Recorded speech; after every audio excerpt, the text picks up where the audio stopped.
Mến chào các bạn, hôm nay mình sẽ hướng dẫn các bạn móc một chiếc túi đón Noel rất là sống động và xinh tươi. Chiếc túi màu trắng thì sẽ có cây thông màu xanh. Còn ngược lại cái nền túi màu xanh thì mình sẽ làm cây thông màu trắng nha các bạn.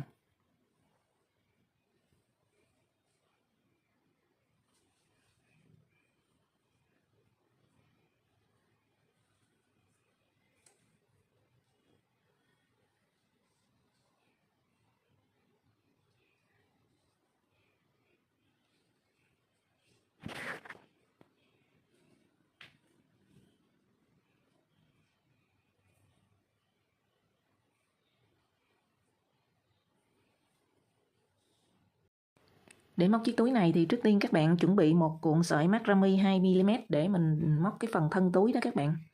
Rồi các bạn cũng chuẩn bị một ống nhựa có đường kính là 6mm.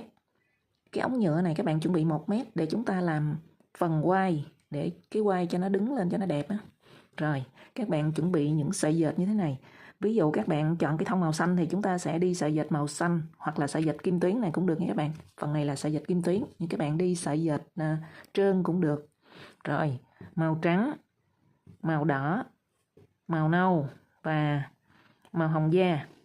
Rồi các bạn đi cái phần mà sợi macrame thì chúng ta sử dụng kim móc 3.0. Còn sợi dệt thì các bạn sử dụng kim móc 2.5 để cho nó đẹp ha. Rồi quẹt ga nè, kim đánh dấu, kim khâu len và những cái giấy như thế này các bạn chuẩn bị để mình làm phần mắt trang trí đó các bạn. Rồi kéo, và các bạn cũng nhớ chuẩn bị súng bắn keo nha. Các bạn cũng chuẩn bị một miếng lót túi may sẵn như thế này, bên trong có cái ngăn phụ này các bạn.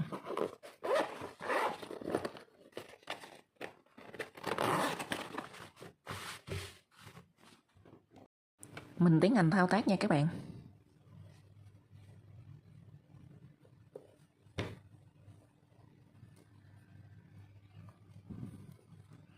Rồi trước tiên các bạn tạo vòng tròn ma thuật, sau đó các bạn gầy lên 24 bính. 1, 2, 3, 4, 5. Được 24 bính rồi, bây giờ các bạn sẽ lên 3 bính nè. 1, 2, 3. Các bạn sẽ đi mũi kép đơn. Mình quấn chỉ đâm kim vào bính số 24 này các bạn. Các bạn kéo lên, kéo qua 2 sợi và kéo qua 2 sợi nữa.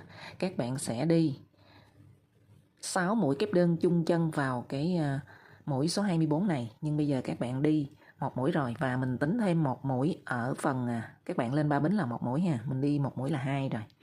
Các bạn quấn chỉ đi thêm một mũi nữa là 3. Các bạn sẽ đi trước 3 mũi. Sau đó đến cuối hàng vòng lại các bạn đi thêm 3 mũi nữa ha. Bây giờ chúng ta sẽ đi một hàng 22 mũi kép đơn. Đến cuối hàng còn lại một mũi thì chúng ta cũng sẽ đi 6 mũi kép đơn chung chân nữa. Rồi bây giờ mình đi 22 mũi kép đơn đi các bạn, rồi chúng ta gặp nhau ở cuối hàng.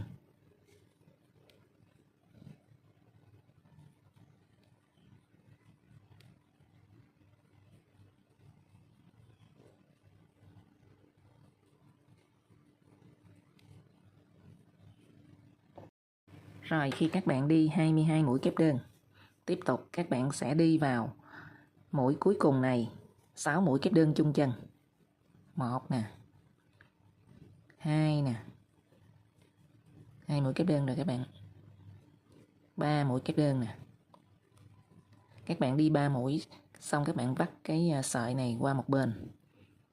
Mình đi một bên còn lại, chứ nếu các bạn đi tiếp tục thì nó sẽ tạo ra cái khoảng trống này không đẹp ha. Rồi, 3 rồi, bây giờ mình đi 3 mũi kép đơn nữa. 4 nè.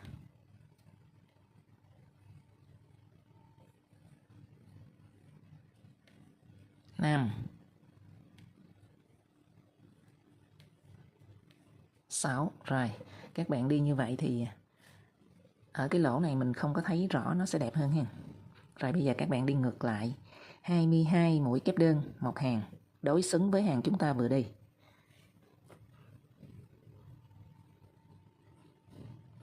Các bạn nhớ đánh dấu lại ở phần 6 mũi ở đầu này nè.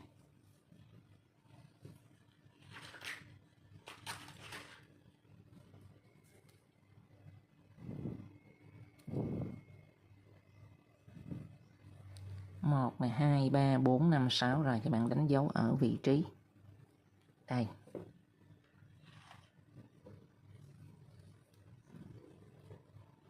Một, 2, 3, 4, 5, 6 rồi.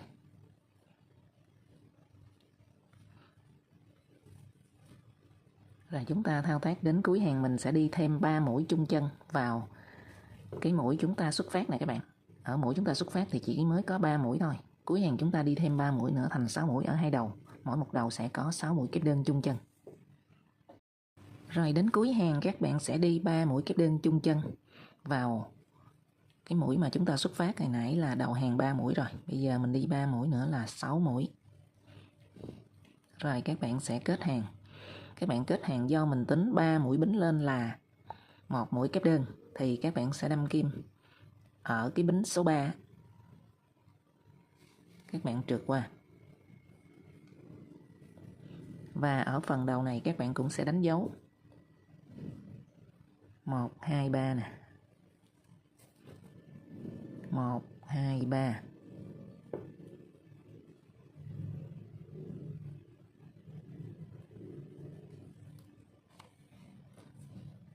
Rồi bây giờ các bạn tiếp tục. Chúng ta lên hàng thứ hai. Các bạn cũng sẽ lên 3 bính. Mình đi mũi V. Bây giờ các bạn sẽ quấn chỉ. Các bạn sẽ đi thêm một mũi nữa. Các bạn vừa trượt vào vị trí các bạn cuối hàng các bạn trượt đó. Chúng ta đi một mũi nữa vào đây là các bạn được một mũi V. Rồi nếu như vậy mình đánh dấu ở đây bị sai. Đây mới đúng này các bạn. Bây giờ mình đi một mũi V nữa ở đây đi. 2 mũi kép đơn chung chân.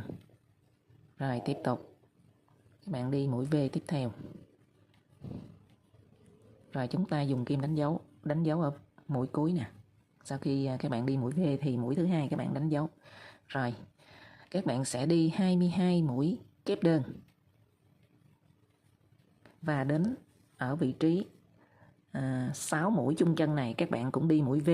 Chúng ta sẽ thành 12 mũi kép đơn ở phần đầu này. Rồi các bạn đi 22 mũi kép đơn. Đến cuối hàng các bạn cũng sẽ tăng. Chúng ta đi mũi V y như vậy.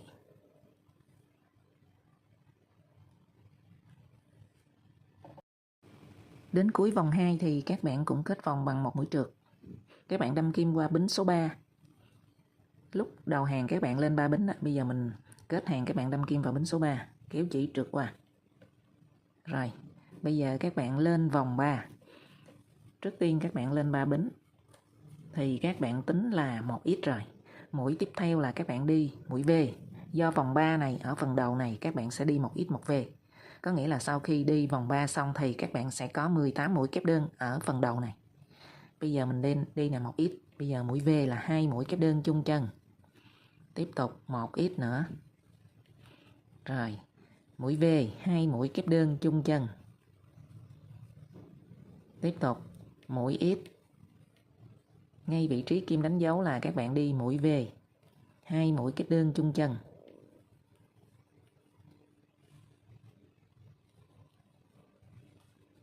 Rồi các bạn đánh dấu trở lại. Chúng ta đi 22 mũi kép đơn. Đến vị trí đánh dấu ở phần đầu này các bạn cũng sẽ đi 1x 1V 1x 1V. Chúng ta lặp lại. Đến đây thì các bạn sẽ đi 22 mũi kép đơn. Đến phần kim đánh dấu thì các bạn cũng sẽ đi 1x 1V. Và chúng ta kết hàng. Mình gặp nhau ở cuối hàng thứ 3 nha các bạn. Đến cuối hàng thứ 3 thì các bạn cũng kết vòng bằng một mũi trượt ở vị trí mũi bính thứ 3. Bây giờ các bạn lên 3 bính, mình lên hàng thứ 4. 1, 2, 3. Các bạn sẽ đi 2x 1V. Mình lên 3 bính là các bạn tính 1x nha. Chúng ta đi mũi tiếp theo 1x nữa. Rồi tới mũi V 2 mũi kép đơn chung chân. Lặp lại 2x 1V 1x 2x và tới mũi V 2 mũi kép đơn chung chân.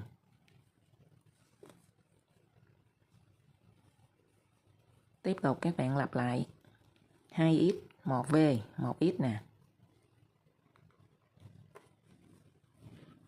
Mũi X thứ hai và mũi V là ngay vị trí các bạn vừa gỡ kim đánh dấu ra. Chúng ta đi 2 mũi kép đơn chung chân. Sau đó các bạn đánh dấu trở lại. Rồi, các bạn sẽ đi 22 mũi kép đơn.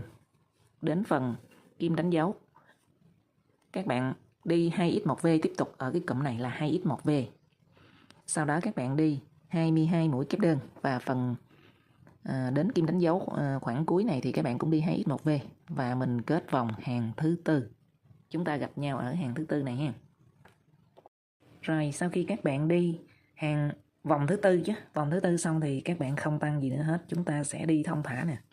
Các bạn lên 3 bính và các bạn sẽ đi mỗi mũi một chân.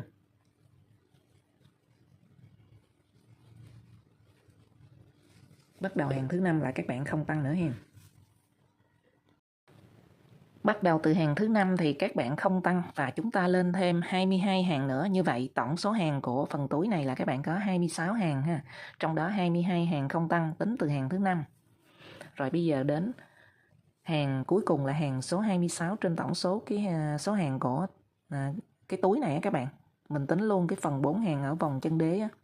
Thì bây giờ chúng ta sẽ đi mũi trượt và kết hàng luôn.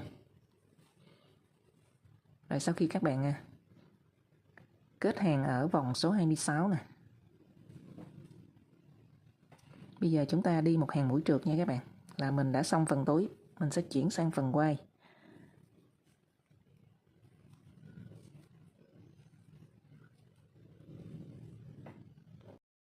Rồi bây giờ mình sẽ thao tác phần quai như thế này các bạn.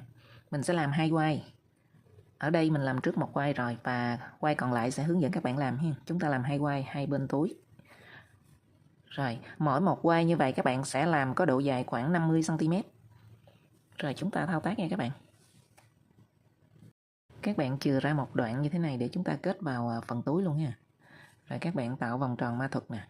Sau đó các bạn gầy lên 7 bính. 1 2 3 4 5 6 7. Rồi các bạn quay lại đâm kim vào bính số 1.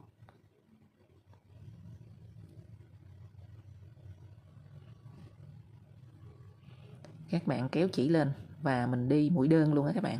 Mình không có kết vòng, các bạn đi mũi đơn, một mũi đơn nè. Rồi sau đó các bạn sẽ đâm kim vào một sợi ở cạnh ngoài á. Đây. Một mũi đơn rồi 2 mũi đơn. Rồi 3 mũi đơn. 4 mũi đơn. 5 mũi đơn. 6 mũi đơn và 7 mũi đơn. Sau đó các bạn lại tiếp tục đi xoắn ốc. Bắt đầu các bạn đi lại mũi đầu ở đây nè. Đó, các bạn đi tiếp tục, mình đâm kim vào một sợi ở bên ngoài. Sau đó các bạn đi tiếp nè, một mũi đơn nè.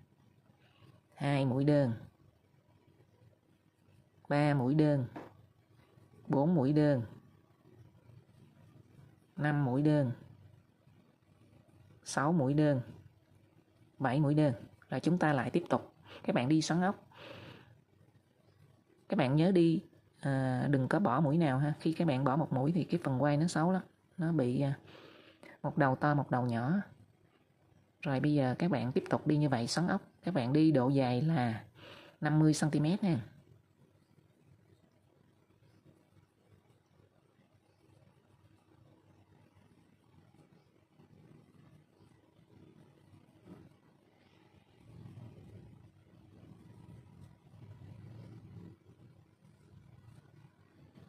Rồi khi các bạn đi xong hai quai thì mình sẽ lồng cái ống nhựa này vào bên trong để cho cái quai nó được tròn và đẹp hơn các bạn.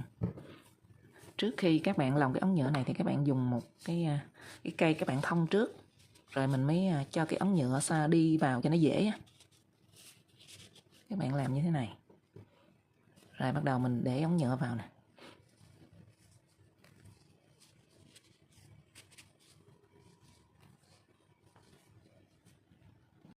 Khi các bạn thông cái ống nhựa vào bên trong rồi thì bây giờ mình sẽ kết vào thân túi nha. Trước khi kết thì các bạn kết cái phần đầu này cho nó kín lại.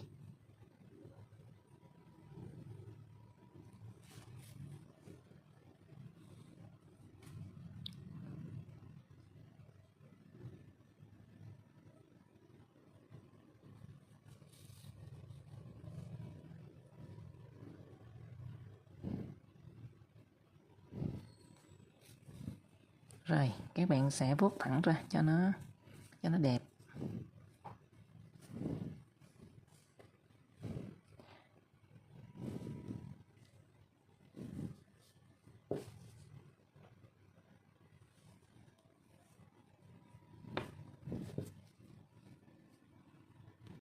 Rồi bây giờ mình sẽ hướng dẫn các bạn móc phần cây thông ha.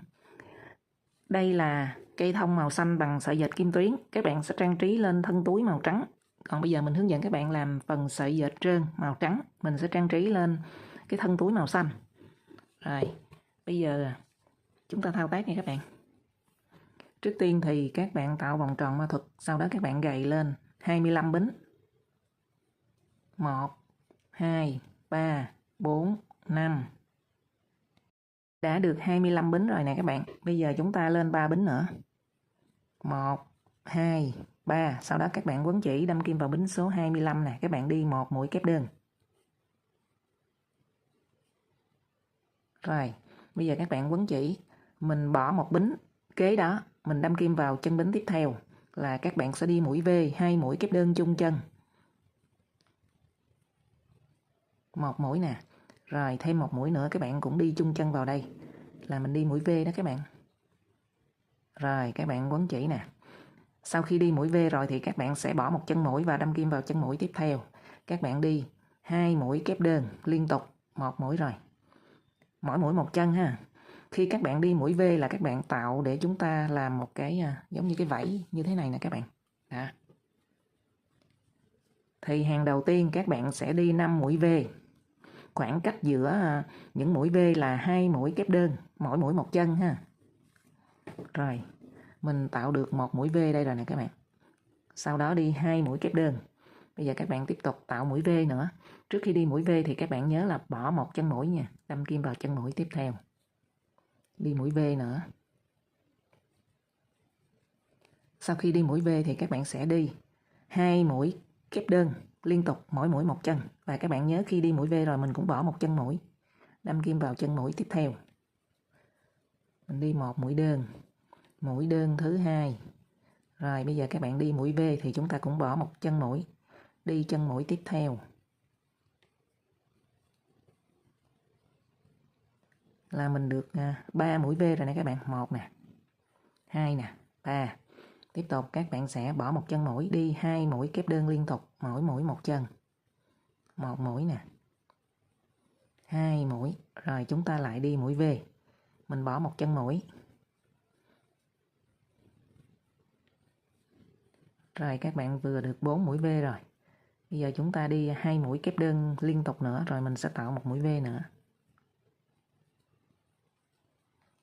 Rồi, bây giờ các bạn bỏ một chân mũi, đâm kim vào chân mũi tiếp theo.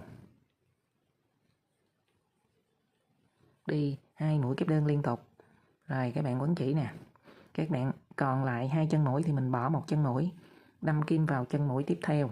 Một mũi kép đơn và các bạn cũng đâm kim vào cái vòng tròn ma thuật này nè. Các bạn đi một mũi nữa.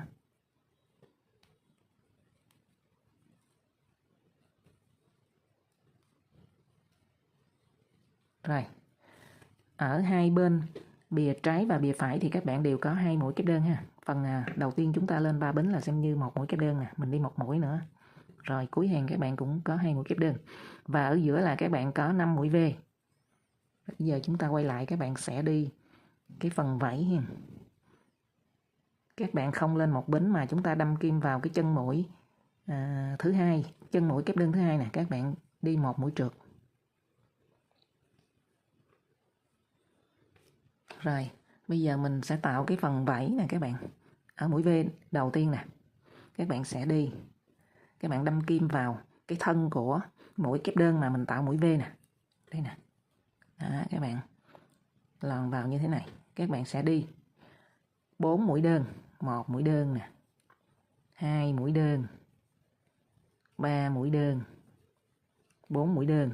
Sau đó các bạn lên một bính.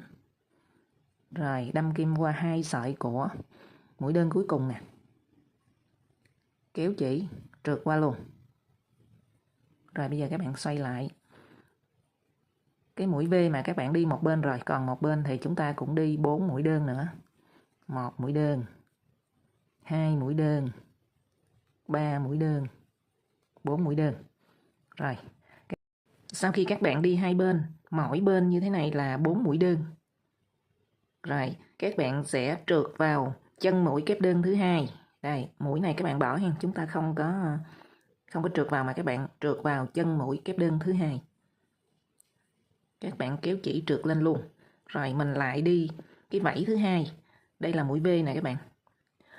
Các bạn sẽ đi 4 mũi đơn vào thân của mũi kép đơn chữ V đó. Các bạn đi 4 mũi đơn, 1 mũi đơn nè, 2 mũi đơn, 3 mũi đơn, 4 mũi đơn. Khi đi 4 mũi đơn xong các bạn lên một bính. Rồi mình sẽ đâm kim qua hai sợi của mũi đơn cuối cùng nè, mũi đơn thứ tư đó các bạn. Kéo chỉ lên, trượt qua luôn. Xoay lại các bạn đi bên còn lại là 4 mũi đơn nữa. 1 2 3 4. Rồi các bạn lại trượt vào chân mũi kép đơn thứ hai. Mũi kép đơn sát bên cái phần vảy thì các bạn không đi ha. Phần này mình không có đâm kim vào. Các bạn đâm kim vào mũi kép đơn thứ hai, kéo chỉ trượt lên là tới mũi V nè. Chúng ta lại tiếp tục đi cái phần vảy thì các bạn đi 3 vảy còn lại nữa ha. Chúng ta đâm kim vào thân của mũi kép đơn và mình đi 4 mũi đơn để tạo phần vảy đó. Rồi xong hàng vảy thứ nhất chúng ta sẽ có 5 cái vảy như thế này các bạn. Bây giờ mình lên hàng thứ hai là các bạn sẽ đi mũi V, rồi mình mới quay lại mình đi vảy sau ha. Bây giờ các bạn lên 3 bính, 1 2 3, xoay lại. Đây, ở vị trí này nè các bạn. Các bạn sẽ đi mũi V nè. Các bạn hình dung chúng ta sẽ đi mũi V ở vị trí này nè, 1 nè, 2 3. Đây. 1 mũi V nè, 2 3 4 5 6. Hàng thứ hai các bạn sẽ đi 6 cái vảy thì mình sẽ tạo thành 6 mũi V. Và giữa các mũi V thì các bạn sẽ đi một mũi đơn thôi, một mũi kép đơn chứ, xin lỗi các bạn. Rồi bây giờ chúng ta đi nè, lên 3 bính rồi. Bây giờ các bạn sẽ đi mũi V đầu tiên nè, các bạn quấn chỉ nè, đâm kim vào cái phần mà mũi kép đơn của hàng dưới mà các bạn không có đi đó. Các bạn đi vào đây nè, một mũi V.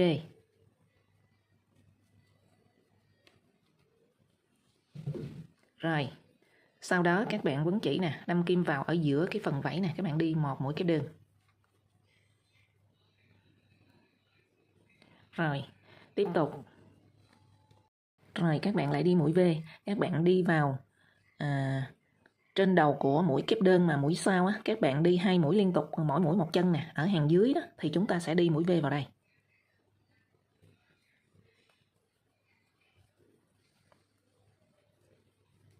Rồi, các bạn lại đi vào ở giữa phần vảy nè, các bạn đi một mũi kép đơn. Rồi chúng ta lại đi mũi V tiếp tục các bạn. Là các bạn đi trên đầu của mũi kép đơn thứ hai ha. Thứ nhất, thứ hai nè, thứ nhất, thứ hai nè, là các bạn sẽ đi mũi V. Ở hàng thứ hai này thì các bạn sẽ có 6 chữ V như vậy.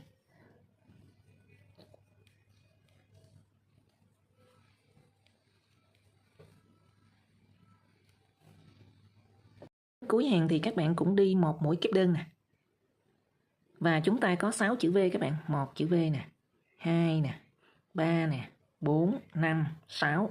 Và ở hàng này thì xen kẽ giữa những chữ V thì các bạn chỉ có một mũi kép đơn thôi, do chúng ta đã tăng mũi rồi. Các bạn tăng mũi ở hai bên đây nè, là mình tăng cái chữ V nè, nên ở khoảng giữa thì các bạn sẽ có một mũi kép đơn thôi. Rồi bây giờ chúng ta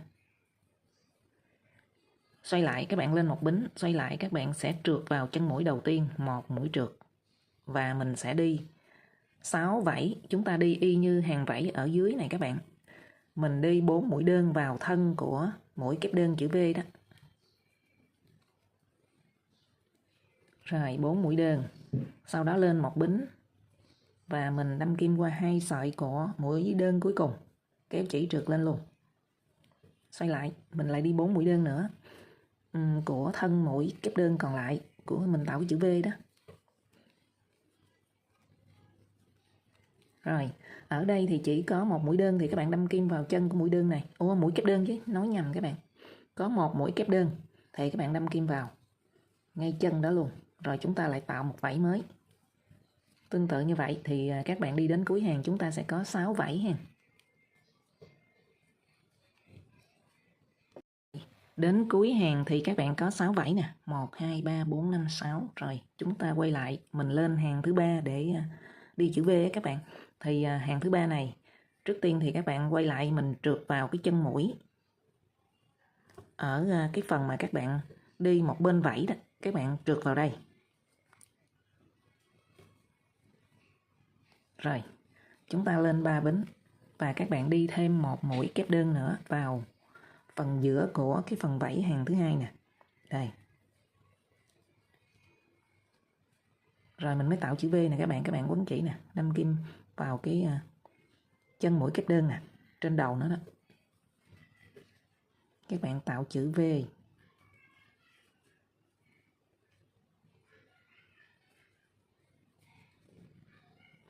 Tức là 2 mũi kép đơn chung chân.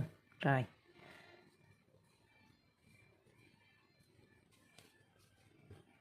Sau đó các bạn sẽ đi một mũi kép đơn vào ở giữa của cái phần vảy nè. Rồi các bạn đi chữ V tiếp.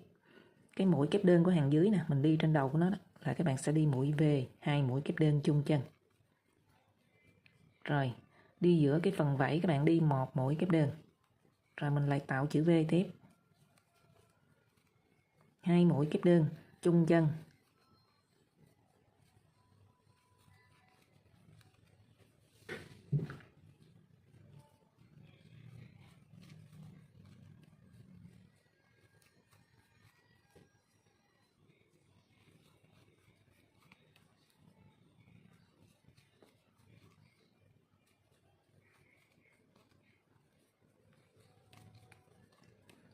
Cuối hàng là 2 mũi kép đơn nha các bạn.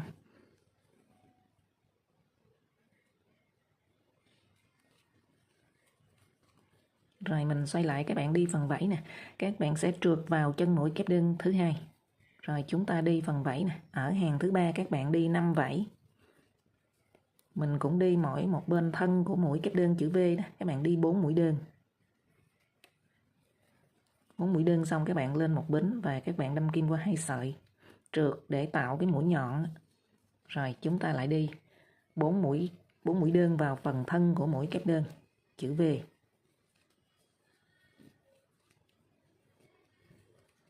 Sau đó các bạn trượt vào trên đầu của mũi kép đơn nè. Đó. Tương tự như vậy thì chúng ta sẽ đi 5 vảy nha các bạn. Rồi bây giờ mình lên hàng thứ 4.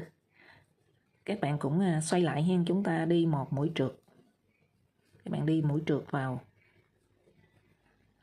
trên đầu của mũi kép đơn này nè. Đó, các bạn đi một mũi trượt.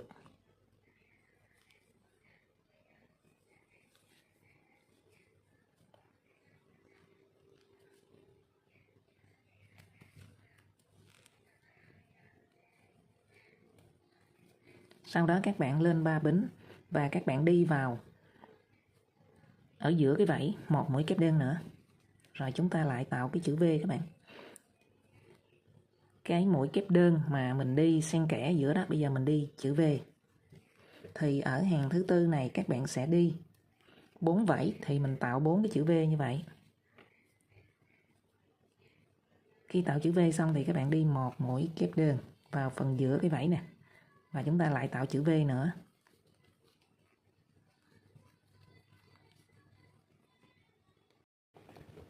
Rồi bây giờ chúng ta quay lại, các bạn đi vảy ha. Các bạn quay lại là mình trượt một mũi trước đi. Mũi kép đơn thứ 2 đó, các bạn trượt. Rồi chúng ta đi phần vảy, các bạn đi 4 vảy.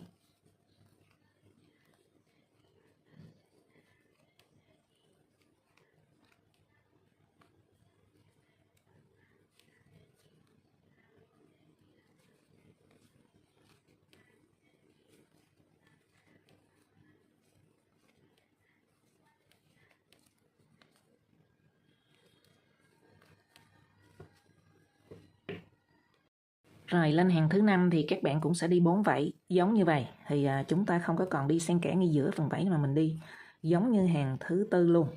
Các bạn lên 3 bính, xoay lại nè. Các bạn đi thêm một mũi kép đơn vào chân của mũi kép đơn hàng dưới. Rồi chúng ta đi chữ V. Hàng thứ 5 này các bạn đi chữ V vào giữa cái phần vảy luôn. 2 mũi kép đơn chung chân vào ở giữa cái vảy của hàng dưới á các bạn. Rồi mình lại đi một mũi kép đơn trên đầu của mũi kép đơn hàng dưới, rồi chúng ta lại đi chữ V ở giữa cái phần vảy tiếp, rồi tới một mũi kép đơn, rồi tới mũi V, 2 mũi kép đơn chung chân vào giữa cái phần vảy, rồi một mũi kép đơn, rồi một mũi V, 2 mũi kép đơn chung chân. Và cuối hàng thì các bạn cũng sẽ đi 2 mũi kép đơn nha. Một mũi nè, mũi thứ hai. Rồi xoay lại, các bạn sẽ đi 4 vảy, mình trượt một mũi trượt vào chân mũi kép đơn thứ hai. Sau đó các bạn đi 4 vảy.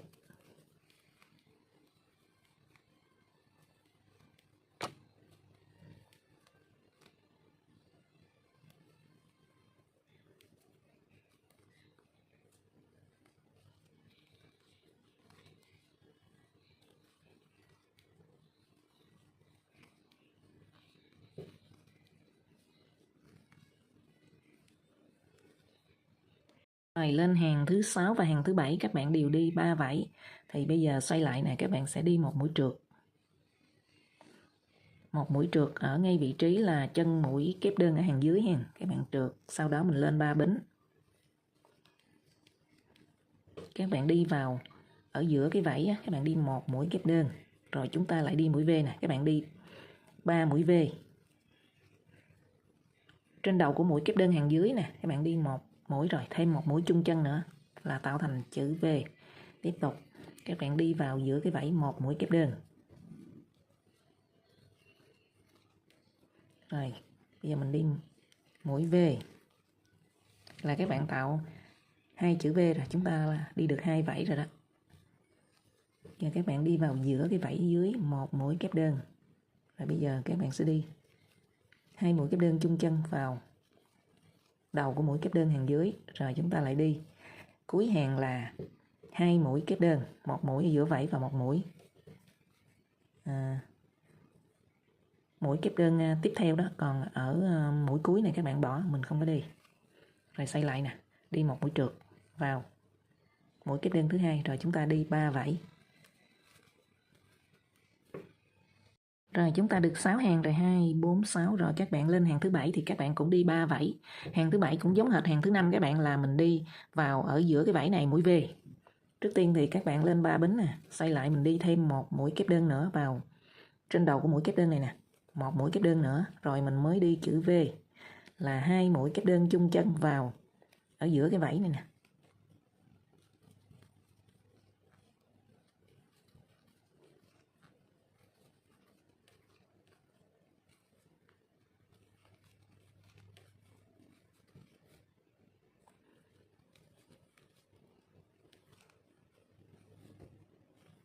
Rồi cuối hàng các bạn cũng sẽ đi 2 mũi kép đơn. Xoay lại các bạn đi một mũi trượt vào mũi kép đơn thứ hai nè. Rồi các bạn sẽ đi phần vảy ha, chúng ta đi 3 vảy.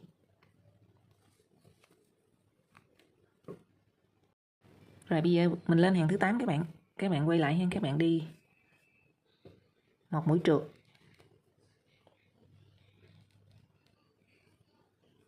Một mũi trượt vào trên đầu của mũi kép đơn hàng dưới. Sau đó lên 3 bính, 1, 2, 3. Đi thêm một mũi kép đơn nữa vào ở giữa cái vảy.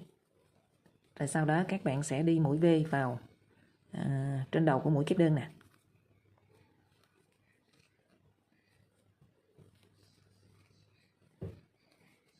Rồi một mũi kép đơn, rồi một mũi V,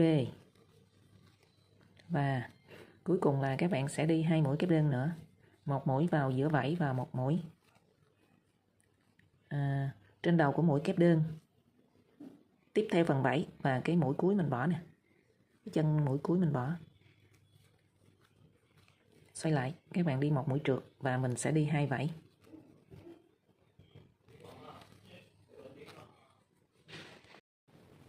Rồi hàng tiếp theo thì các bạn cũng sẽ đi 2 vảy. Mình đi mũi V vào ở giữa cái vảy của hàng dưới là 1, 2, 3, 4, 5, 6, 7, 8. Mình lên hàng thứ 9 nè. Lên 3 bính. Xoay lại. Các bạn sẽ đi một mũi đơn. Xin lỗi các bạn, một mũi kép đơn. Rồi mũi V. Mũi V các bạn đi vào giữa cái vảy. Rồi, một mũi kép đơn. Trên đầu của mũi kép đơn hàng dưới. Rồi tiếp tục mũi V. Và cuối cùng là các bạn đi 2 mũi kép đơn.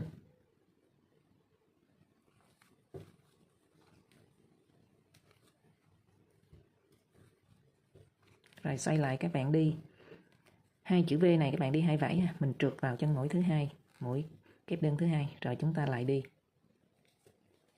2 vảy. Rồi 2 hàng cuối cùng các bạn đi mỗi hàng là 1 vảy ha. Chúng ta đi như thế này nè.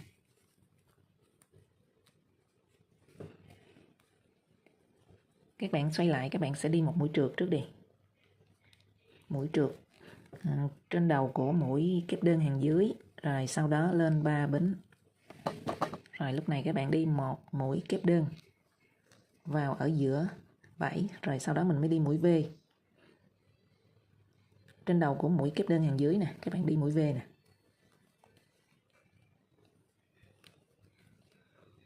Và chúng ta đi 2 mũi kép đơn nữa. Xoay lại đi một mũi trượt và các bạn đi một vảy thôi.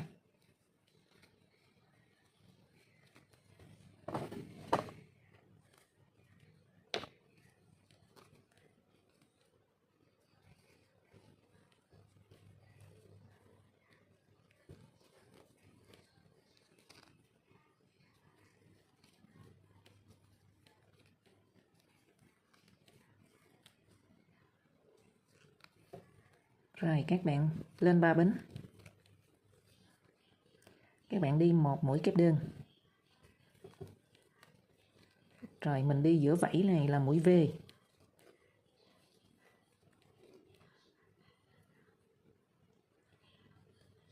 Và cuối cùng là các bạn đi 2 mũi kép đơn ha.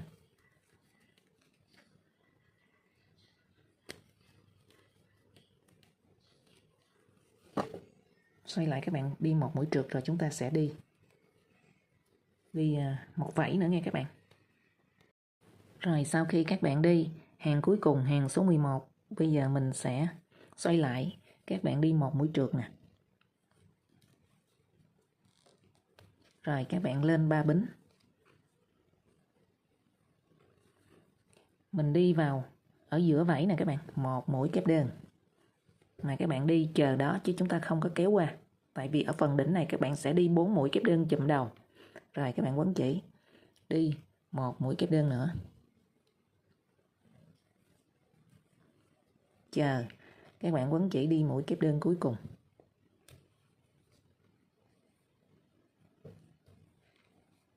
Rồi trên kim có 4 sợi thì các bạn quấn chỉ kéo hết qua. Lên một bính nữa. Rồi các bạn cắt chỉ ha. Rồi bây giờ mình sẽ làm cái phần chân của cây thông các bạn. Các bạn thấy cây thông màu xanh nó sẽ to hơn, lý do là sợi dệt kim tuyến nó to hơn các bạn. Nên khi mình móc ra thì cây thông nó to hơn. Rồi bây giờ các bạn đi phần chân nè. Bắt đầu ở vị trí này nè các bạn. 3 cái vảy giữa nè. Đây, các bạn sẽ đâm kim vào đây nè. Mình đi mũi đơn thôi. Các bạn kéo sợi chỉ lên. Lên một bính. Các bạn đi vào ở giữa nè, ở giữa vảy nè, một mũi. Tiếp theo thì các bạn đi đến cái vảy này, mình tính là thứ nhất, thứ hai, thứ ba, thứ tư, cái vảy thứ tư các bạn, có nghĩa là mình đi 3 vảy giữa này nè. Các bạn sẽ đi đến đây thì chúng ta có 9 mũi ha, 9 mũi đơn.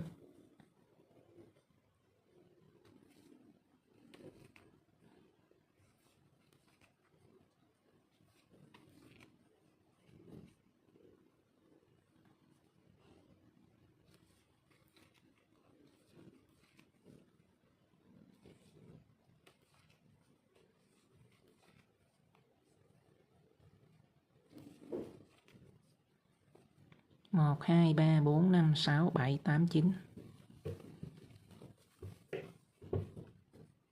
Rồi, bây giờ các bạn lên một bính, xoay lại, ở đầu hàng các bạn sẽ đi mũi V. 2 mũi đơn chung chân.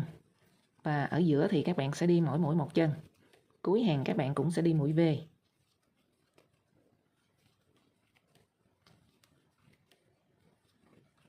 Rồi, mũi cuối cùng các bạn đi mũi V, 2 mũi đơn chung chân, lên một bính và các bạn cũng sẽ tăng ở hai bên. Ở đầu hàng và cuối hàng các bạn đi mũi V. Ở khoảng giữa thì các bạn sẽ đi mỗi mũi một chân. Tương tự như vậy thì các bạn sẽ đi tổng cộng là 2, 4, 6, 7, 7 hàng. Các bạn đi 7 hàng như vậy ha. Chúng ta cứ tăng ở hai bên thôi. Sau khi các bạn đi cái phần chân của cây thông thì chúng ta sẽ gắn những cái hạt ngọc trai này vào cho nó đẹp nha. Các bạn dùng súng bắn keo nè.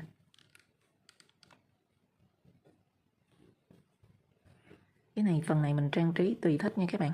Các bạn thích nhiều hạt ngọc trai thì chúng ta trang trí nhiều. Còn nếu không thì các bạn trang trí lưa thưa chút xíu để cho nó có cái điểm nhấn.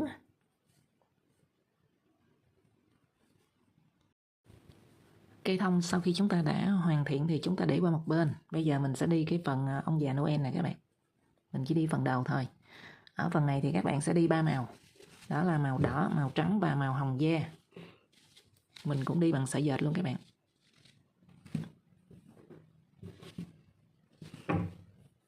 Trước tiên các bạn tạo vòng tròn mã thuật nè. Sau đó các bạn sẽ đi vào cái vòng tròn mã thuật này 12 mũi kép đơn. Các bạn lên 3 bính. Rồi các bạn đi 12 mũi kép đơn vào cái vòng tròn này.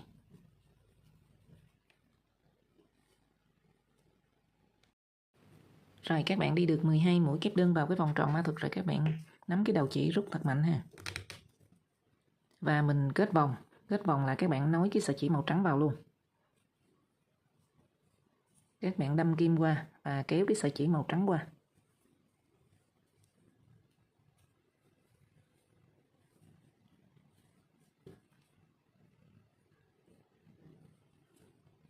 Rồi, bây giờ các bạn lên 3 bính.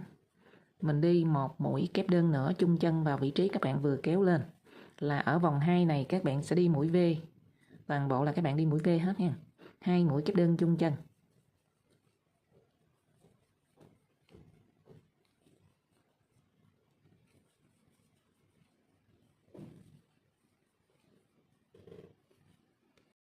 Đến cuối hàng thì các bạn trượt vào mũi bính thứ 3. Ở vòng 2 các bạn lên 3 bính đó, các bạn trượt vào mũi bính thứ 3. Là mình kết vòng. Sau đó các bạn trượt thêm một mũi trượt nữa. Rồi chúng ta lên 3 bính. Bỏ một chân mũi đâm kim vào chân mũi tiếp theo trượt. Các bạn lên 3 bính. Bỏ một chân mũi đâm kim vào chân mũi tiếp theo. Rồi lên 3 bính. Bỏ một chân mũi đâm kim vào chân mũi tiếp theo. Các bạn tạo cái phần râu của ông già Noel đó, các bạn có 3 cụm rồi, các bạn tạo thêm 3 cụm nữa. Cụm thứ 4 nè. Các bạn nhớ bỏ một chân mũi nha. Chúng ta đi vào chân mũi tiếp theo. Rồi 5 cụm rồi. 6 cụm nè các bạn. 1, 2, 3, 4, 5, 6 rồi. Các bạn sẽ lên một bính, xoay lại. Mũi đầu tiên là các bạn sẽ đi một mũi nửa kép. Sau đó các bạn sẽ đi 3 mũi kép đơn vào cái phần mà chúng ta tạo 3 bính lên đó. Các bạn đi 3 mũi kép đơn. Sau đó các bạn đi một mũi nửa kép nữa. Là chúng ta được một cụm rồi. Tương tự như vậy các bạn đi 5 cụm còn lại. Các bạn sau khi đi mũi nửa kép xong chúng ta kéo qua cái khoảng trống tiếp theo thì các bạn sẽ đi mũi nửa kép. Rồi 3 mũi kép đơn.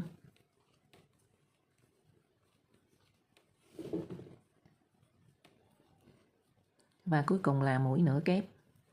Rồi còn 4 cụm còn lại chúng ta thao tác luôn nha các bạn.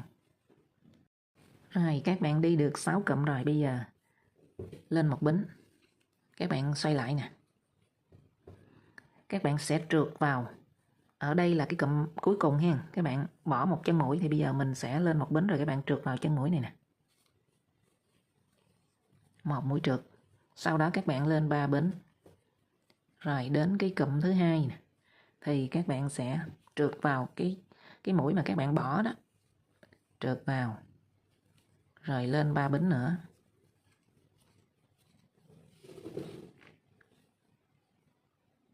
Trượt vào cụm tiếp theo. Rồi lên 3 bính. Trượt vào cụm tiếp theo. Cái mũi mà các bạn bỏ của hàng trên đó. Thì sau khi chúng ta đi cái hàng này xong thì các bạn sẽ đi 5 cụm râu nữa ha. Rồi. Các bạn thấy chúng ta sẽ có 5 cụm nè. 1 2 3 4 5. Đây, còn phần này các bạn tạo một bính lên để chúng ta trượt vào đây thì không phải, cụm này không phải nha. 1 2 3 4 5. Rồi các bạn xoay lại nè, chúng ta đi cũng là đây các bạn. Sau khi trượt rồi, các bạn lên một bính xoay lại. Một mũi nửa kép. 3 mũi kép đơn. Và cuối cùng là một mũi nửa kép, là chúng ta vừa xong một cụm râu. Tương tự như vậy chúng ta đi 4 cụm còn lại nha các bạn. Rồi sau khi các bạn tạo được 5 cụm râu rồi, chúng ta đi hàng cuối cùng để tạo cụm râu 4 cụm còn lại các bạn. Ở giữa những cái rãnh như thế này chúng ta sẽ tạo 4 cụm râu nữa. Bây giờ các bạn sẽ trượt vào ở đây nè. Cụm cuối cùng, cụm râu cuối cùng của hàng thứ hai nè, thì các bạn trượt vào cái thân của mũi kép đơn luôn.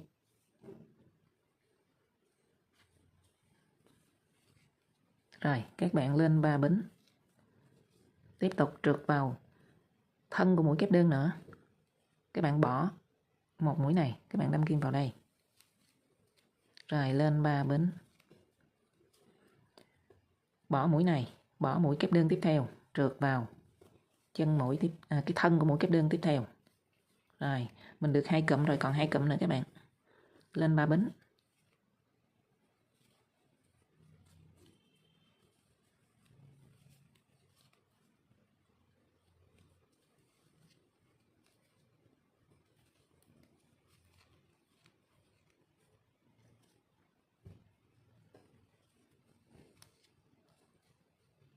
Rồi, các bạn lên một bính xoay lại, mình đi 4 cụm râu còn lại các bạn. Quấn chỉ nè. Mũi nửa kép, 3 mũi kép đơn. Và cuối cùng là mũi nửa kép. Và chúng ta đi 3 cụm còn lại luôn nha các bạn. Mình đi 4 cụm râu xong các bạn cắt chỉ nha.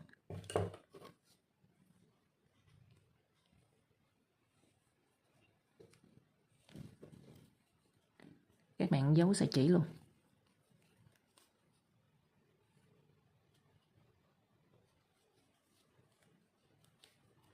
Rồi bây giờ mình sẽ đi cái phần nón nha. Bắt đầu từ cái vị trí mà phần râu nè, các bạn đâm kim vào chân mũi tiếp theo nè, các bạn kéo sợi chỉ màu đỏ lên 3 bính. 1 2 3. Rồi, các bạn đi 5 mũi kép đơn như thế này. 1 rồi. 2 3 4 và 5. Rồi các bạn sẽ đi 2 mũi nửa kép. 1 2. Rồi các bạn đi 3 mũi đơn. 1 2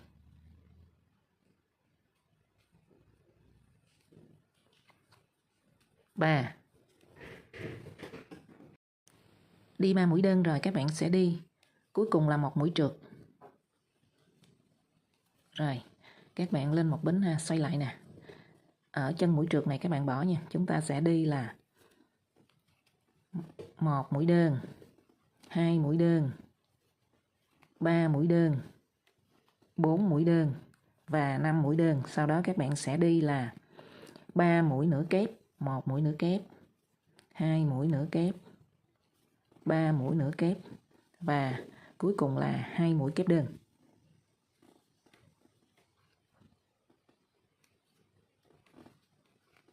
Rồi các bạn lên một bính hàng.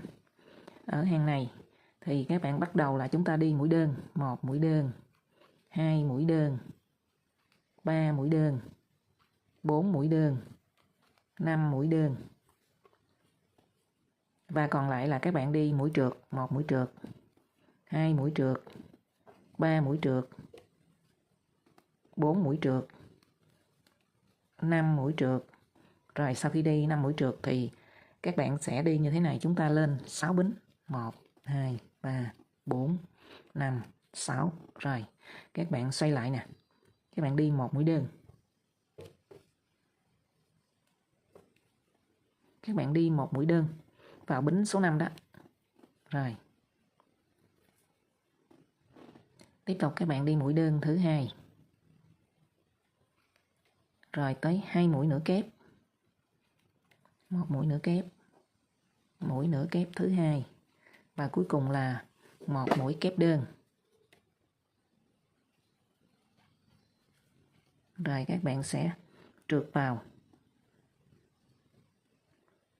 vào cái chân mũi mà hàng trong cùng ở màu đỏ, các bạn sẽ trượt vào đây luôn.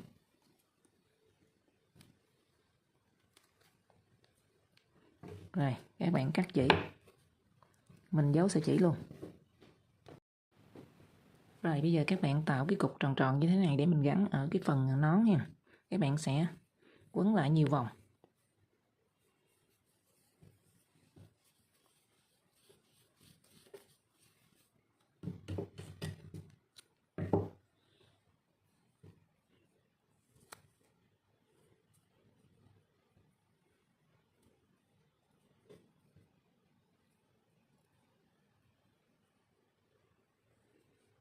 Sau đó các bạn buộc chắc lại, siết thật chắc nha các bạn.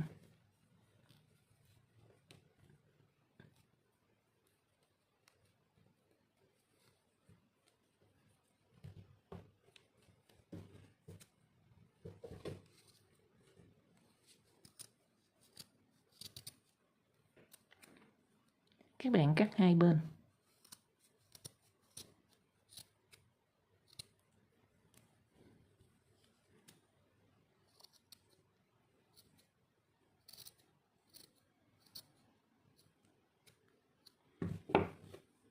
Rồi mình đốt cho nó tròn lại và đồng thời nó không có bị tưa ra các bạn. Sau đó các bạn dùng giấy màu đen để chúng ta tạo phần mắt của ông già Noel ha. Các bạn cắt tròn như thế này.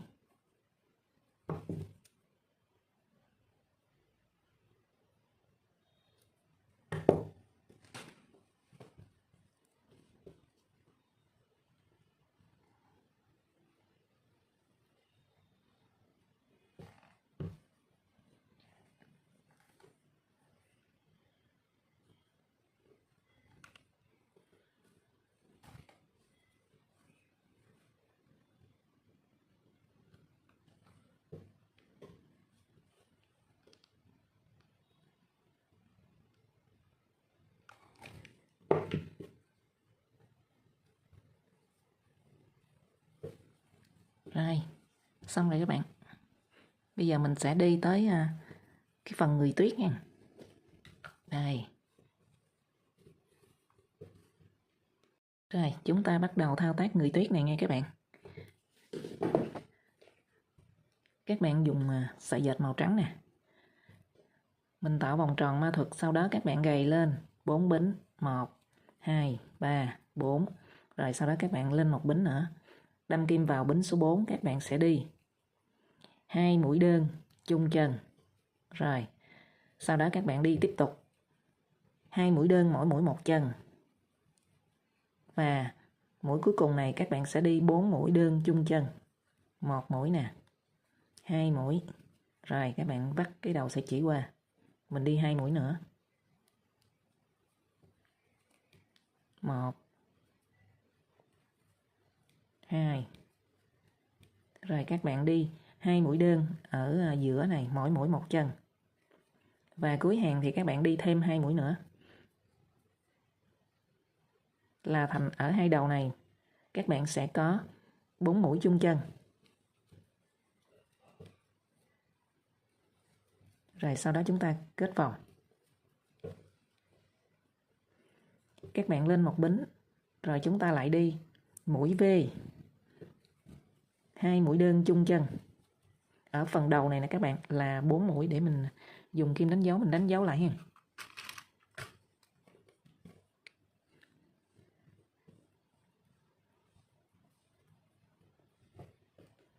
Đây, mình vừa đi mũi V rồi, bây giờ mình đi một mũi V nữa đi, mình đánh dấu luôn. 2 mũi đơn chung chân. Rồi các bạn đánh dấu trở lại nè. Ở giữa là các bạn đi 2 mũi đơn. Ở phần đầu 4 mũi còn lại là các bạn sẽ đi mũi V hết là thành 8 mũi nha. Chúng ta dùng kim đánh dấu lại luôn.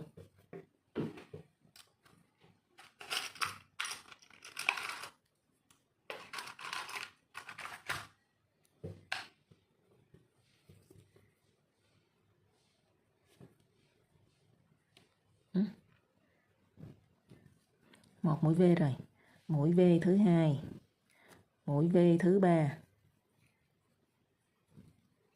mũi V thứ 4. Rồi các bạn cũng đánh dấu trở lại. 2 mũi tiếp theo các bạn đi mỗi mũi một chân.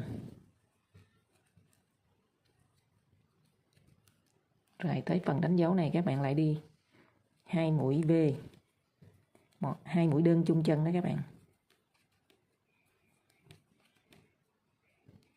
Rồi mình kết vòng. Các bạn đánh dấu lại để quên. Rồi lên vòng 3 thì các bạn ở phần đầu này chúng ta sẽ đi một ít một V. Lên một bính nè, các bạn sẽ đi một ít trước tới một V, 2 mũi đơn chung chân. Rồi một ít một V nữa. Ngay vị trí kim đánh dấu là các bạn sẽ đi mũi V. Rồi mình đánh dấu trở lại. Tương tự như vậy thì các bạn sẽ đi đến đây thì 2 mũi đơn mỗi mũi một chân. Còn phần đầu này thì chúng ta sẽ đi một ít một V. Rồi đến khoảng giữa này là mỗi mũi một chân. Rồi đến khoảng cuối này thì các bạn cũng đi một ít một V, một ít một V. Chúng ta kết vòng. Kết thúc vòng 3, mình lên vòng 4. Vòng 4 các bạn cũng lên một bính, các bạn sẽ đi 2 ít một V. Ở phần đầu này nè các bạn. Còn ở mũi giữa này là có 2 mũi đơn mỗi mũi một chân, là các bạn đi mỗi mũi một chân hai bên đây ha. Còn phần đầu này thì chúng ta sẽ đi là 2 ít một V. Một ít rồi. Một ít nữa, rồi chúng ta sẽ đi mũi V. Tiếp tục 2 ít một V nữa. Một ít rồi. 2 ít và một V. 2 mũi đơn chung chân.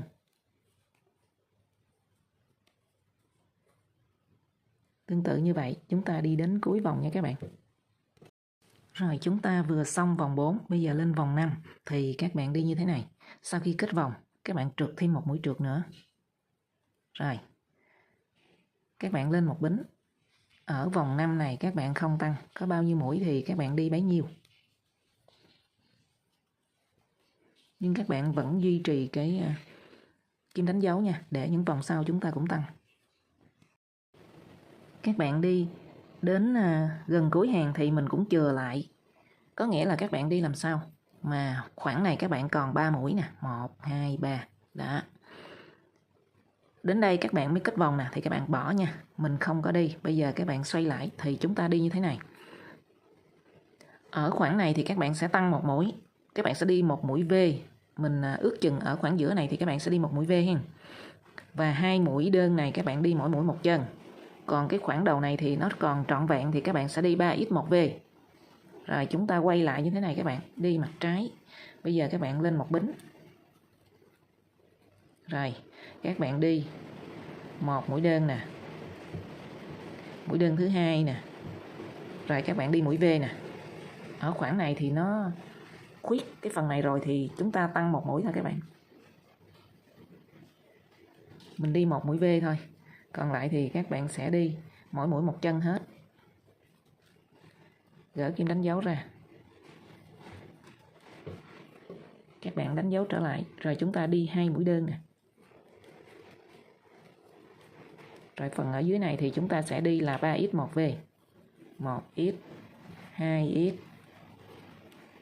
3x. Rồi các bạn đi mũi V. Và chúng ta lặp lại 3x 1v đến kim đánh dấu phía bên trái nha các bạn. Rồi sau đó mình lại đi 2 mũi đơn. Rồi đến đây chúng ta canh ở giữa này mình đi mũi V một mũi nữa. Còn lại thì mỗi mũi một chân. Rồi bây giờ các bạn vừa kết thúc vòng 6, mình lên vòng 7, các bạn lên một bính xoay lại thì cái khoảng này nè, các bạn cũng sẽ tăng một mũi V ha. Khoảng bên đây chúng ta cũng y như vậy nè. Khoảng này nè. Hai khoảng này là các bạn sẽ tăng một mũi. Còn ở đây là mỗi mũi một chân, có 2 mũi đơn hai bên đây thôi. Còn cái phần ở dưới này thì chúng ta sẽ đi 4x 1v.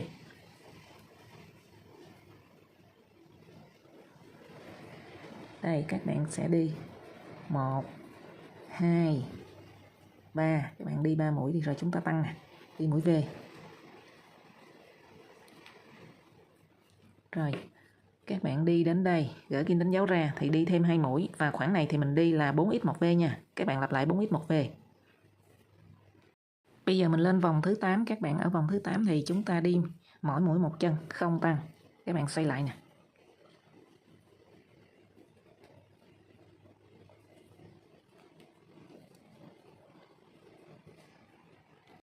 Khi các bạn đi đến cuối vòng 8 thì chúng ta tiếp tục đi qua đến bên đây luôn các bạn. Đây các bạn đi rồi chúng ta sẽ đâm kim vào thân của mũi đơn nè. Các bạn đi 1 nè, 2 nè. Các bạn đi vòng qua đây thì tổng hết là 10 mũi đơn ha. 2 rồi.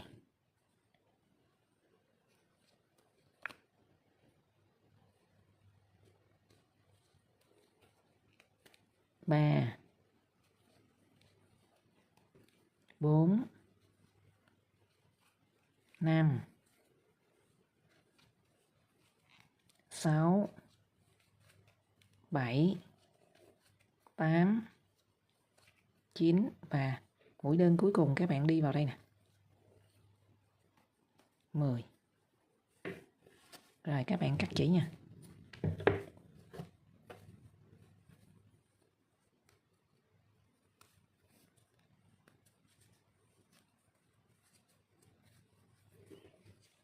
Đây các bạn. Bây giờ mình sẽ đi cái phần đầu nè.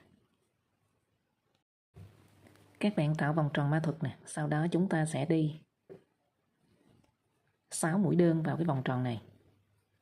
1, 2, 3, 4, 5, 6 rồi. Các bạn rút thật mạnh nè. Kết vòng. Các bạn lên một bính. Mình đi vòng 2 là các bạn đi mũi V ha. 2 mũi đơn chung chân.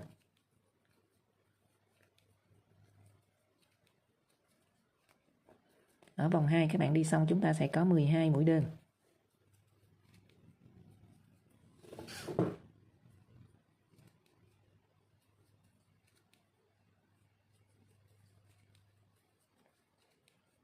Và các bạn kết vòng. Lên vòng 3. Vòng 3 thì các bạn sẽ đi 1x 1v. Các bạn đi 1x trước. Rồi chúng ta sẽ đi 1v. Và mình lặp lại đến cuối vòng nha các bạn.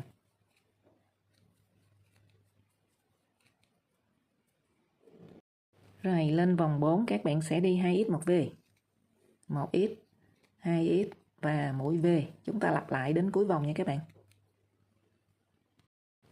Xong vòng 4 các bạn lên vòng 5 thì chúng ta sẽ đi 3x 1v ha. 1x nè, 2x và 3x. Rồi chúng ta sẽ đi mũi V. Tương tự như vậy.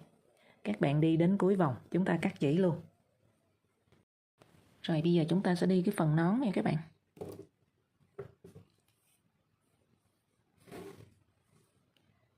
Các bạn tạo vòng tròn ma thuật, sau đó các bạn gầy lên 12 bính.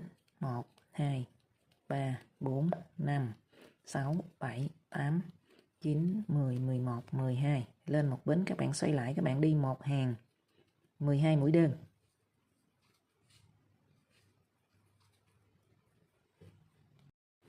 Rồi khi các bạn đi một hàng 12 mũi đơn, bây giờ các bạn lên một bính.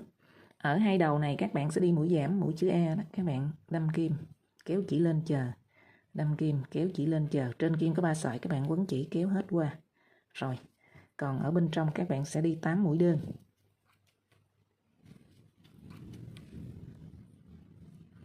1, 2, 3, 4, 5, 6, 7, 8. Rồi, còn 2 mũi cuối cùng các bạn cũng sẽ đi mũi giảm, 2 mũi chụm đầu. Rồi bây giờ các bạn sẽ nối sợi chỉ màu đỏ vào.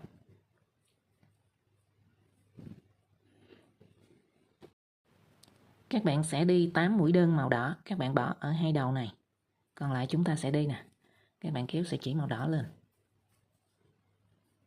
Lên một bính. Rồi, các bạn đi ngay cái chân mũi các bạn vừa kéo lên á. 1 mũi đơn nè. 2 mũi đơn.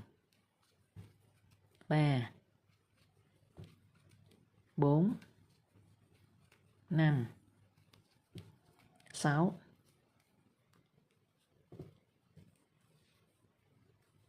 7 và mũi cuối cùng là 8 mũi, các bạn kéo chỉ qua luôn. Mình giấu sợi chỉ hen.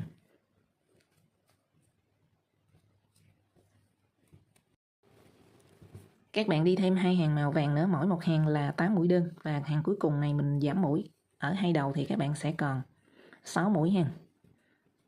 Ở hai đầu các bạn đi mũi chữ A. Ở bên trong thì các bạn sẽ đi 4 mũi đơn, mỗi mũi một chân. Còn 2 mũi cuối cùng các bạn cũng sẽ giảm mũi.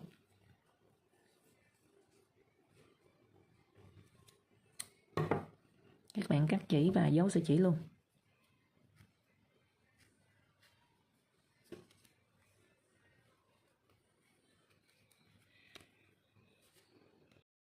Rồi phần nón xong thì các bạn sẽ đi những cái hạt nút như thế này nè. Các bạn tạo vòng tròn ma thuật, sau đó các bạn đi vào vòng tròn này 6 mũi đơn. 1, 2, 3, 4, 5, 6. Rồi các bạn rút thật mạnh. Mình kết vòng.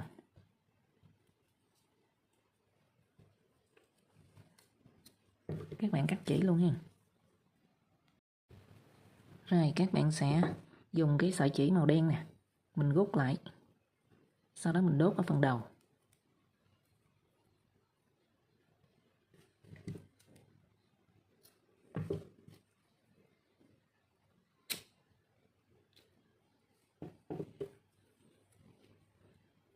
Rồi các bạn kéo cái đầu còn lại xuống.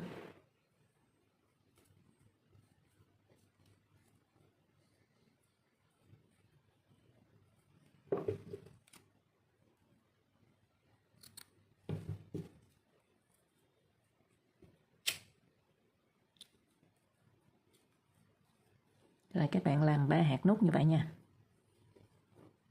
Mình đi cái phần khăn choàng cổ này các bạn. Các bạn tạo vòng tròn ma thuật, sau đó các bạn gậy lên 18 bính. 1, 2, 3, 4, 5, 6, 7, 8, 9, 10, 11, 12, 13, 14, 15, 16, 17, 18.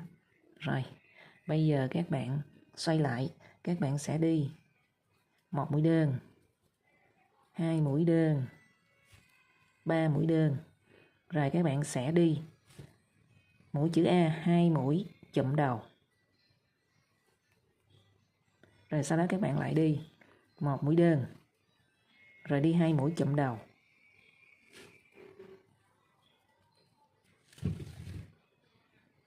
Tiếp tục các bạn lại đi 1 mũi đơn. Rồi đi 2 mũi chụm đầu. 1 mũi đơn. 2 mũi chụm đầu. Rồi còn lại thì các bạn sẽ đi là 3 mũi đơn, mỗi mũi một chân. 1, 2, 3. Rồi các bạn lên một bính. Ở hàng trong này thì các bạn sẽ đi mỗi mũi một chân hết. Hàng thứ hai nè các bạn. Cái phần choàng cổ thì chúng ta vừa đi xong, bây giờ mình đi thêm cái phần mà rời ra để nó thòng xuống như thế này nè. Bây giờ các bạn tạo vòng tròn mã thuật, các bạn gậy lên 3 bính. 1, 2, 3. Sau đó các bạn quay lại đâm kim vào bính số 2, đi một mũi đơn, đâm kim vào bính số 1, đi một mũi đơn. Sau đó lên một bính xoay lại. Và các bạn đi mỗi một hàng là 2 mũi đơn. Xoay lại các bạn đi như vậy, chúng ta đi độ dài khoảng 10 cm đi các bạn. Sau khi đi xong thì các bạn dùng kim và mình sử dụng cái màu nổi để mình tạo những cái đường sọc như thế này nha các bạn. Và bây giờ mình sẽ ráp phần này vào luôn.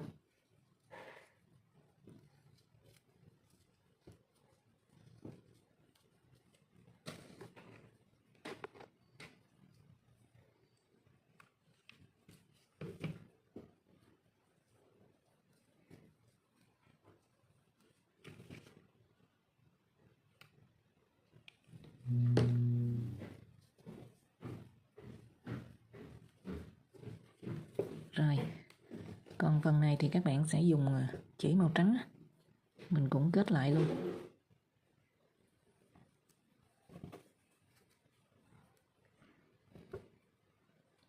Các bạn sẽ đâm kim qua 2 sợi, một sợi ở phần thân và một sợi ở phần đầu đó.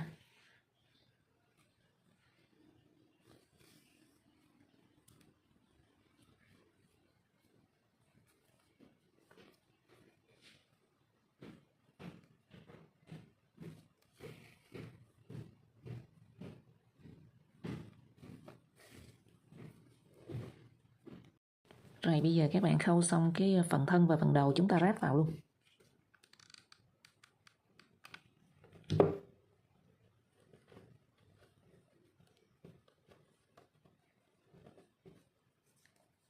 Mình ráp phần mũ vào luôn.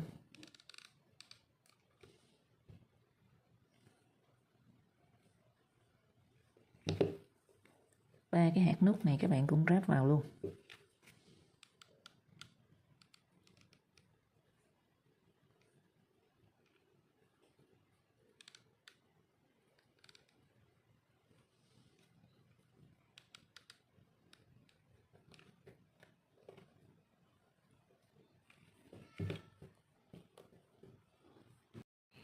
Các bạn dùng giấy như thế này nè để chúng ta làm phần mắt, má hồng và phần mũi các bạn. Và bây giờ mình sẽ ráp lại ha.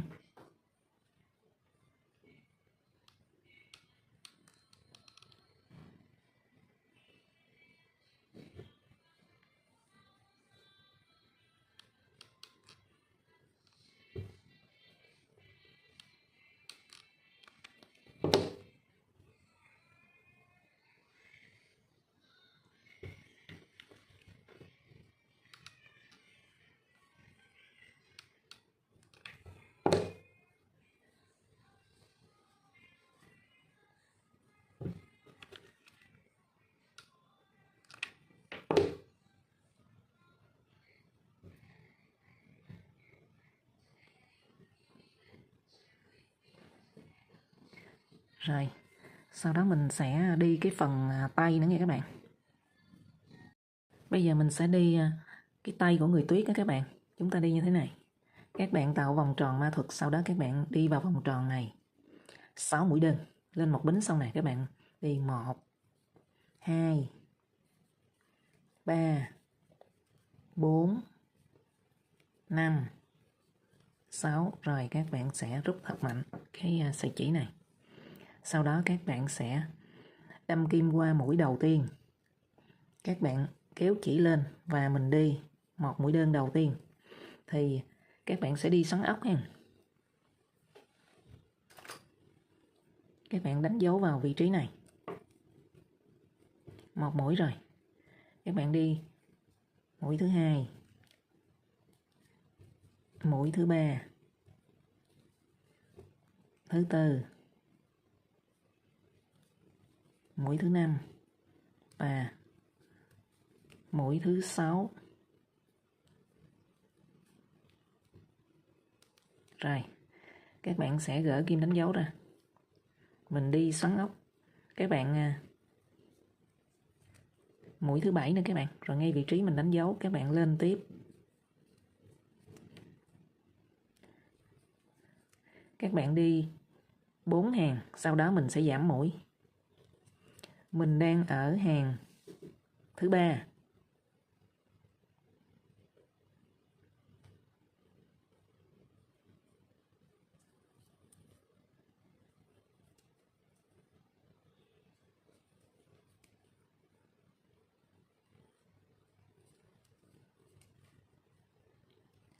Rồi các bạn lên hàng thứ 4.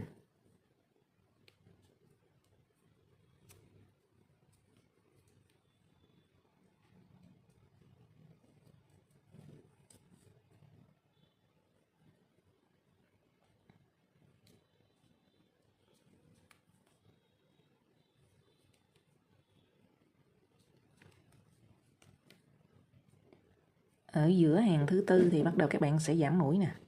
Mình đi 2 mũi chụm đầu, các bạn quấn chỉ kéo lên 2 mũi liên tục, rồi các bạn hãy kéo chỉ qua mũi chữ A đó. Rồi chúng ta đi tiếp.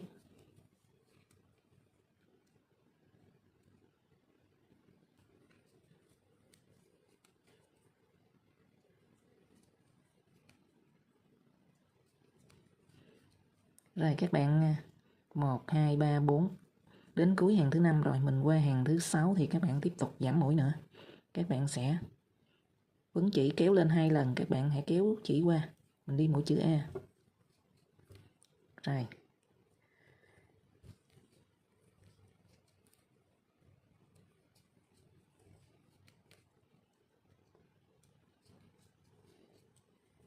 Một, 2, 3, 4, 5. Đang ở hàng thứ 6 đó các bạn. Các bạn sẽ tiếp tục giảm mũi nữa.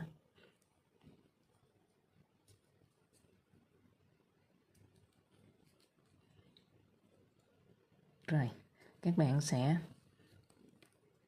lên một hàng nữa thôi, chúng ta sẽ cắt chỉ.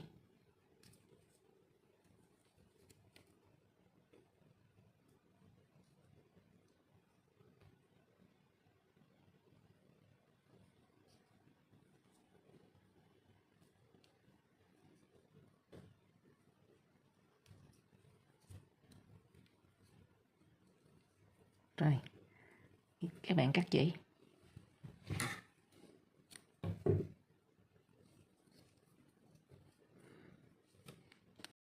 Bây giờ mình sẽ trang trí nha các bạn. Trước tiên thì các bạn sẽ dán cái chữ Merry Christmas vào. Các bạn dùng sợi dệt màu đỏ và màu trắng mình xoắn lại, và các bạn dùng súng bắn keo. Chúng ta sẽ đi cái chữ đó ha.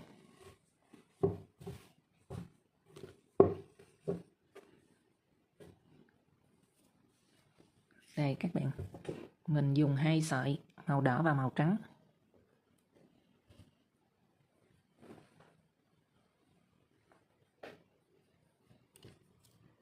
Các bạn đốt cái đầu sợi chỉ trước đi.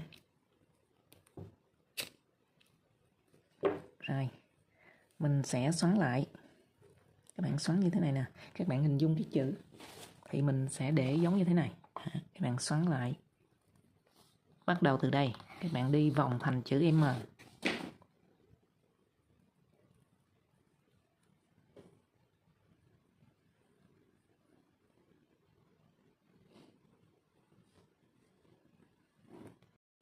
Các bạn sẽ dùng súng bắn keo nè, mình vẽ cái đường trước, sau đó các bạn sẽ dán vào chữ M này các bạn.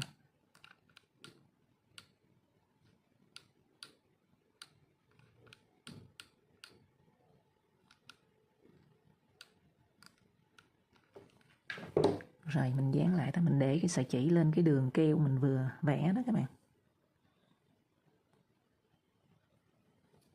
Các bạn xoắn lại.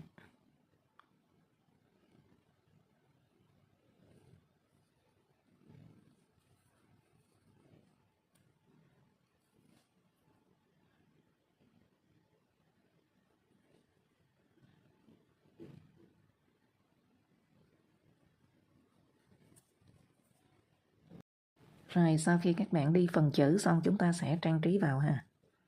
Các bạn sắp xếp như thế này. Mình dùng súng bắn keo mình dán lại ha.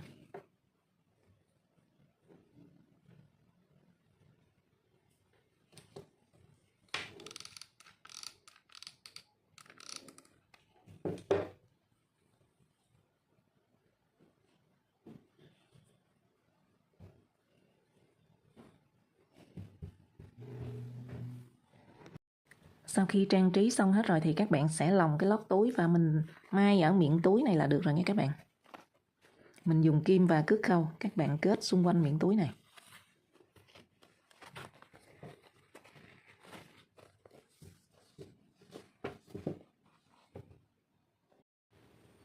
Vậy là mình đã hướng dẫn xong phần móc chiếc túi rồi đó các bạn. Các bạn hãy nhanh tay chọn màu chỉ mà mình yêu thích để thao tác một chiếc túi đón Giáng sinh. Mình chúc các bạn có một mùa Giáng sinh an lành và hạnh phúc.